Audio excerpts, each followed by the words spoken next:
এমন 2 রাকাত নামাজ আছে জীবনে একবার পড়তে পারলে তার জন্য জান্নাত ওয়াজিব, জাহান্নাম হারাম।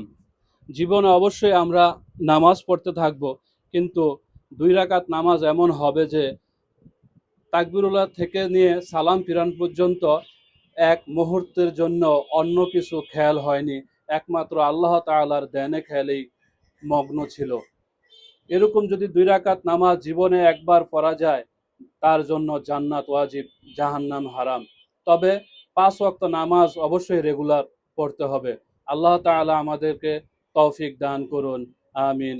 অবশ্যই ভিডিওটি শেয়ার করে দিবেন। আর এরকম নামাজ পড়তে হলে অবশ্যই তাজকিয়া নফস বা আত্মশুদ্ধি প্রয়োজন। আত্মশুদ্ধি কিভাবে করতে হয় অবশ্যই নেক্সট ভিডিওতে আনার চেষ্টা করব। আসসালামু আলাইকুম রাহমাতুল্লাহ।